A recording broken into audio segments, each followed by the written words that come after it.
সংযুক্ত আরব আমিরাতে ইরানি ক্ষেপণাস্ত্র হামলায় নিহত বাংলাদেশি শাহ আলমের মরদেহ পৌঁছেছে দেশে। বৃহস্পতিবার সকাল ৮টা ৩৭ এমিরেটস এয়ারওয়েজের একটি ফ্লাইটে হযরত শাহজালাল আন্তর্জাতিক বিমানবন্দরে পৌঁছায় মরদেহ।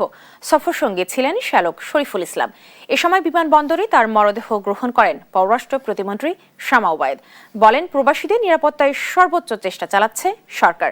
গত ১ এপ্রিল স্থানীয় সময় ভোর ৬টায় ইরানি ক্ষেপণাস্ত্রের ধ্বংসাবশেষের আঘাতে মারা যান প্রবাসী শাহ আলম।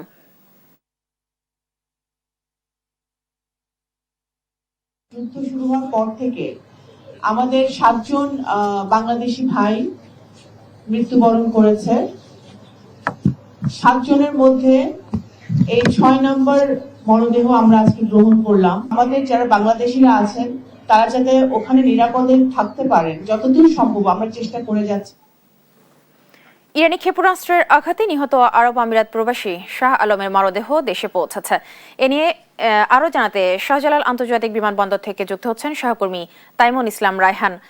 রায়হান, আপনি জানাবেন মরদেহ এসেছে কখন এসেছে আর সেখানে কারা আছেন?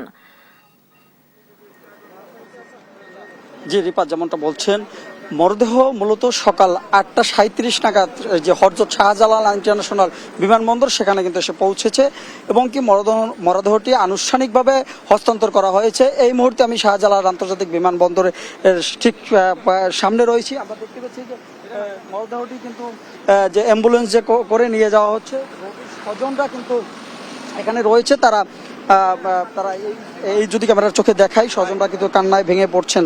আসলে মূলত যদি বলি যে এই নিহত শাহ আলম কিন্তু দীর্ঘদিন ধরে কিন্তু আরব আমিরাতে তিনি ছিলেন। এই যুদ্ধের কারণে যুদ্ধের কারণে এই যে ওনার নিহতের ঘটনায় কিন্তু পরিবারের স্বজনরা একদমই ভেঙে পড়ছেন।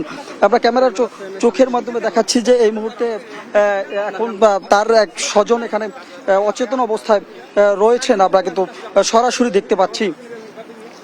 সকাল থেকে অপেক্ষারত ছিল তার এই মরদেহ গ্রহণের জন্য। তার স্বজনরা এখানে এসেছেন। তার সফর সঙ্গী হিসাবে কিন্তু ছিলেন তার শ্যালক, তিনিও সকাল নাগাদ এসে এখানে পৌঁছেছেন আমরা দেখেছি।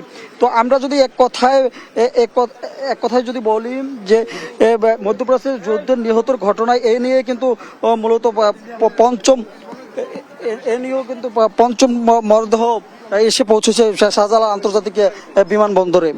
তো মূলত শাহজালাল আন্তর্জাতিক বিমানবন্দরে মরদেহটি গ্রহণ করেছিলেন যে পররাষ্ট্র প্রতিমন্ত্রী শামা ওবায়েদ। তিনি বলেছেন যে শাহজালাল আন্তর্জাতিক বিমানবন্দর থেকে এই ছিল আমার কাছে সর্বশেষ।